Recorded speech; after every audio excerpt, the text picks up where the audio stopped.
аларды тыйып коюуга Жапаровдун жанында жүргөндөрдүн мүмкүнчүлүгү барбы? Албетте бар. Болгондо да болуп көрбөгөндөй күчкө ээ. Бийликте акча, массалык маалымат, каражаттар, бардык ресурстар колунда. Алар кайра жагымдуу угулат фейктери, современный угончулары оппозицияны боктоп жатса. Ал эми бүгүнкү Жапаровдун жубайы тууралуу ыплас каралоо өздөрүнүн эли жанында жүргөн уятсыз, арсыз, намыссыз бирде туруп Бабановду, бирде туруп Жээнбековду, бирде туруп Матраимовду колдой калып, Матраимовдордун фейктер армиясын башкарып, эми Жапаровго жагалданып бирөөнү-бирөөгө жабыштыргыч, жагынан ат салдырбаган өтө акмак, гнида аттуу аверсиздердин колунан келбесе, башкалардын ага убактысы жок болсо керек. Бул акмакчылыкты оппозицияга жүктөп, өздөрүн реклама кылбай эле койгон дурус. Мындай фотошоп жасап фейктер менен каралаганга Мелис Аспеков деле уста болчу. Балким өзү деген шек жаралбайт койбойт. Садыр Жапаровдун кезинде Мекенчил партиясын ачып, мен Ташиевден көңүлүм калган. Ошонун айынан камалдым. Решотканы секирбе дегениме карабай секирип, баарыбызды каматты деп 2016-жылдары Москвада айтып, мен эми жалаң жаштар менен барам. Бир да эски саясатчыга бирикпейм, эч качан Атамбаевдин бийлигине баш ийбейм, соодалашпайм дегени. Ошол эле учурда Ташиев да өз сөзүндө Садырдын айынан камалдым, балдарым камалды. Садыр өзүнөн көрсүн, ушуну көрмөк деп бирин бири ушактаганы. Кайра жолугушуп калса өшүп учураша калганы, бир айткан сөзүн заматта таанып кеткени, чындык издеген жаштардын ишеними менен ойноп, канатын кайраганы абдан жөндөмдүү экенин көрдүк. Калп айтпа, көрө албай жатасыңар дегендер силерге калп, бизге чын. Биз көрө албай ичибиз күйгүдөй алар бейиштик болуп, биз нан таап жей албай жаткан жайыбыз жок. Балким жашообуз көпчүлүк доконцаларга салыштырмалуу, Кудайга шүгүр, болгон ошол жакшылыктарды жалпы журтка каалагандыктан айтып жатабыз. Биз эртерээк билген чындыкты силер да билсеңер экен деген гана аруу ойлорду туура түшүнбөй, баары бир кул мүнөздүккө алдырып, чындыкты билип туруп, тымпайып, унчукпай олтуруу деле Кудайдын алдында чоң жоопкерчилик. Тарых үчүн чындык тарапта болуп койгула, жок деген азапка, карандай каралоого калган оппозициянын туура сөздөрүн кубаттап, бийликтин уятсыздыгын кояй дегенге жарагыла. Эртең бул күндөр да өтөт.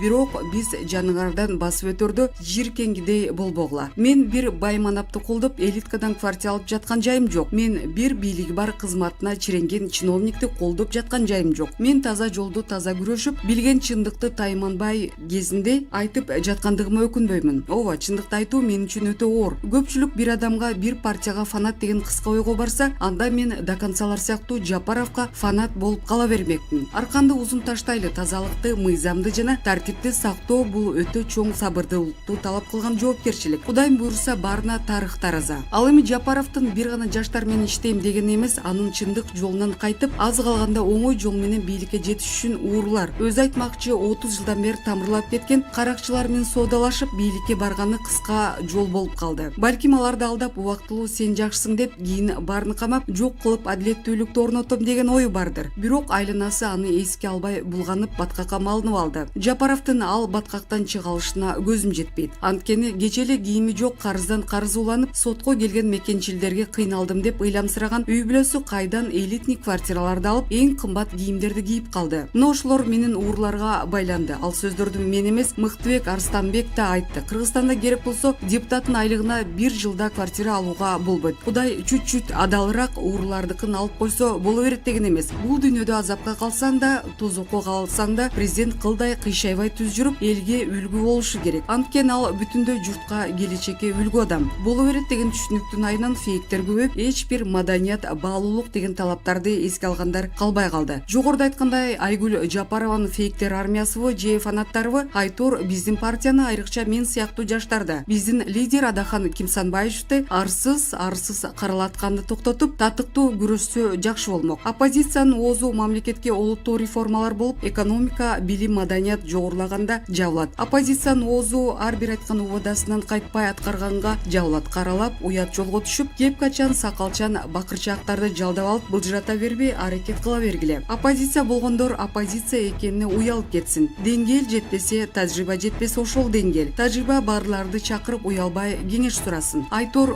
буулуккан кептер жазуу түрүндө дастан болуп кетет экен. Ошондуктан учурунда жооп бербесек, булар башка душманы жасаган уятсыз нерселерин деле бизге жабыштыргандан деле тартынбайт. А бирок калыстык үчүн айтып коюш керек, Жапаровдун жубайы ойноку жолго барчу киши эмес. Каралоо өтө маданиятсыз, аверсиз адамдын гана колунан келген иш. Мамлекеттик машина азыр бийликтин колунда болгондуктан фейкти тез арада таап жазалаш керек. Менин колумда бийлигим, байлыгым жок. Бекзат аттуу уятсыздын Айгүл Жапаровын калкалоосунда болгондугу үчүн Кыргызстандын соту так такыр карабай эле койду. Бирок баары бир сөздөрүндө жооп берчү күндөр алыс эмес. Мен Кудай менен саламдашам деген президенттердин да акыры жакшы болгон эмес. Кудайга салдым. Бийлик калыс болсо ак болсо Бекзатты кошо жазаласын фейк маалыматтыгы үчүн.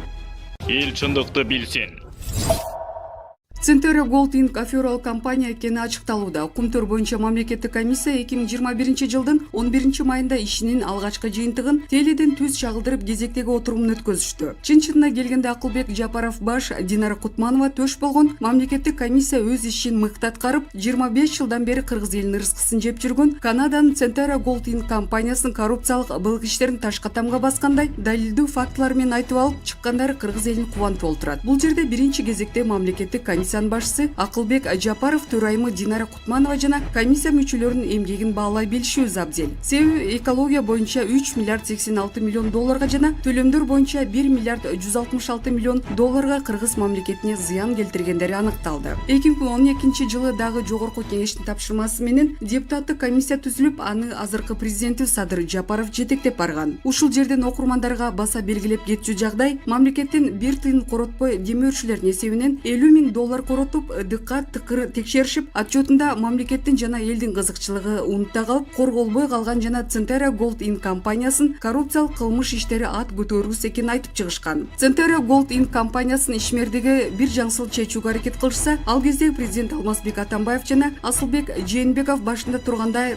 былык иштерибиз ачыкка чыгып калбасын деп, ошол кездеги депутат Талант Узакбаев болушуп, Садыр Жапаров баштаган комиссия туура эмес, чындыктан алыс текшерүү жүргүзүп келишиптир. Биз булардын отчетуна ишенбейбиз деп кайрадан мамлекеттик комиссия түзгөнгө жетишишет. Ал комиссиянын жетектөөн Темирсариевке жүктөшөт. Темирсариев жетектеген комиссия Садыр Жапаров текшерип келген комиссиянын отчетунан фактыларды алып, бирок бир канча эсе азайтып көргөзгөнү эсибизде. Бир эле экологияга келтирген зыянды алсак, Темирсариев жетектеген комиссияга экология боюнча эксперт болуп Динара Кутманова да кирген. Ал дагы изилдеп эсептеп чыгып 6,7 миллиард долларга далилдүү айып пул салса, комиссиянын башчысы Темирсариев ой муну Centera Gold Inc. компаниясы төлөй албайт, андан көрө 100-150 миллион эле салалы деп теңирден тескери кеткен. Ошондо эле Динара айым айтып чыккан. Ошол кезде Темирсариев жетектеген комиссия Кумтөр боюнча 400 барактан турган том жазып келишип, ичинде мамлекеттин жана элдин кызыкчылыгына туура келген маңыздуу эч нерсе жок болуп чыккан. Ал аз келгенсе булар мамлекеттин эсебинен Кумтөр кенин текшергенге, салык төлөөчүлөрдүн эсебинен 20 миң евро, 200 миң доллар жана бир канча миллион сом коротушкан. Ошондуктан урматтуу калайык калк, Кумтөр боюнча тагдыр чечүүчү мезгил келди. Эгер биз кыргыз мамлекетинин жана элинин келечегин ойлосок, президентибиз Садыр Жапаровдун айланасына бир муштум болуп биргели. Кимдин ким экенин жакшылап баамдасаңар, жөн эле канадалыктарга жан тартып, булар биздин инвесторлор. Сотко берсе утулуп калабыз деп эмтен элдин башын айлантып жаткан Эл аралык бизнес ассоциациясынын директору Аскар Сыдыковго окшогондорго түк ишенбегиле. Ал эми адис катар айтып жатам деген Дүйшөнбек Камчыбеков маңыздуу деле эч нерсе айта албады. Мындай эксперттин барынан жогу. Орузбек Дүйшев Centera Gold компаниясын инвестор салык төлөп жатат дечү эле го. Көрдүк го кантип салык төлөп жүргөнүн. Урматтуу элим, ушуну так билип алалычы. Centera Gold Inc. компаниясы баштан эле инвестор болгон эмес, ал болгону аферол компания экенин көпчүлүк эл эми түшүнүп билип отурат. Ошон үчүн саткындардын, чыккынчылардын инвесторлор келбей койт деген сөзү суу кечпейт. Булак арба кейжи.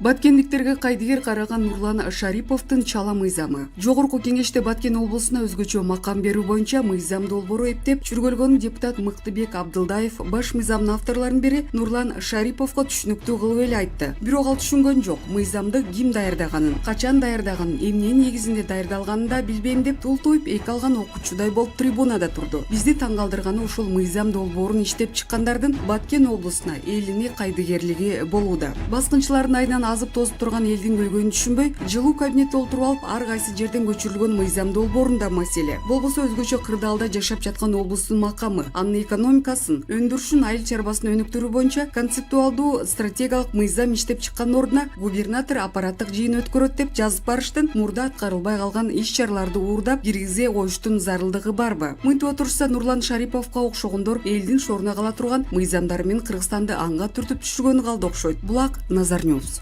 Азимбек Бекназаров, Акаев, Бакиев, Атамбаев, Жээнбековдор Кумтөрдү коррупцияга батырышкан. Кумтөр кен иштеткен канадалык Центера Голд компаниясы Кыргыз өкмөтүнө каршы эл аралык арбитражда териштирүү баштаганын жарыялады. Сиздин пикириңизде Кыргызстандын Гага сотунан Центеранын жеңүү шансы канчалык деңгээлде? Гагада сот болобу же болбой калабы азырынча күмөн. Центера тарап Кыргызстанды сотко беребиз, жеңебиз дегени Кыргызстандын бийлигин дагы бир жолу сынап жатканы болуш керек. Менде толук маалымат жок, ошон үчүн ишенимдүү бир жактуу жооп бере албайм. Бирок бул маселени көп жылдан бери изилдеп, анализдеп жүргөн адам катары айта алам. Эгерде укуктук жактан мурда Камекан кийин Центеранын кызыкчылыгында гана кыргыз бийлиги келишим түзүп берип келгенин басым кылсак, бизде утууга толук мүмкүнчүлүк бар. Бизде ошол деңгээлде коргоп бере турган адвокаттар барбы? Эгер элер ал күчтүү адвокаттарды жалдаса, миллиардтар ойногон жерде ал Центерага сатылып кетпейби? Адвокаттар эле эмес, эксперттер да жетишет. Бирок аларды кыргыз тарап пайдаланабы? Алардын кереги барбы? Кеп ошондо. Сатылбай турган адвокат, эксперттерди тандоо кыргыз бийлигинин колунда. Кыргыз бийлиги адаттарынча эл аралык сотко Центера тараптымызын таап сунуштаган адвокаттарды алса, анда утулабыз. Коомчулуктун көзүн боймой эле болот. Кыргызстан эмнеге оозунуп Гаагага сотуна кайрыла алган жок? Кыргызстан мурдагы бийликтери башында Биринштейнге бир эле Кумтөрдү эмес, бүтүндөй кен байлыктардын баарын беришкен. Биринштейнден Сиабекосо, Камекага, Камеко, Центерага айланып, ал эми Акаев, Бакиевке, Бакиев, Атамбаевка, Атамбаевдин ишин Жээнбеков улантып, алар тескерисинче Центеранын кызыкчылыгын коргошуп, Кумтөрдү коррупциялык келишимдер менен өзүбүздүн президенттер сатып жиберишкен дегендер Акаевдин заманынан бери эле куугунтукталып жүрүшпөдүбү? Анан ким кайрылат эле Гага сотуна? Тескерисинче алар 2009-жылкы келишим менен өзүбүздүн конституциядан да бийкыл Кумтөр алтын кени боюнча биздин эгемендүү укукту да жоопко жоюп коюшкан. Эч кандай сотко бере албай турган келишимди буза албай турган кылып коюшкан эмеспи? Кумтөр үчүн кыргыз мекенчил саясатчылары ошол качкын, саткын президенттер менен 30 жылдан бери күрөшүп келишпедиби? Садыр Жапаров биринчи президент болуп жатат. Кумтөрдү Кыргызстандын кызыкчылыгы үчүн иштетем деген. Ошон үчүн баарыбыз Кумтөр эле эмес, бардык кен байлыктарда Кыргызстандын үлүшү 51%дан кем болбогон чектөө болмоюнча президент Жапаровка жардам беришибиз керек. Кумтөр башынан коррупциялык келишимдер менен берилип, коррупциялык схемалар менен иштетилип жүргөн Кыргызстан сотко айнылгыс далилдер менен камсыз кылса, утуш биз тарапта болот. Соттор жетекчилик ала турган мыйзамдардын өлкөлөрү да Америка Кошмо Штаты, Канада коррупция боюнча эл аралык конвенцияны ратификация кылышкан өлкөлөр. Канчалык деңгээлде Кумтөрдү кайтаруу ниетибиз бар? Маселенин баары өзүбүздө. Сиз өзүңүз Кумтөр үчүн кандай иштерди аткардыңыз? Мен саясаттагы өмүрүмдүн көбү Кумтөргө кеткен. Кумтөр үчүн көп адамдарга душман болдум. 2005-жылы 3 кылмыш ишин козготком. Элдик демилге менен мыйзам долбоорун жаздым. Нечендеген курултайларга чыгардым. Кумтөр маселесин көтөрүшкөн үчүн 2013-жылдары ушул эле Садыр Жапаров, Камчыбек Ташиевтерге адвокат болуп да жүрдүм. Кумтөр кыргыз коррупциясынын туу чокусу деп айтчумун. Дагы да колдон келген жардамды беребиз. Баары жакшы чечилет. Булак Назар Ньюс.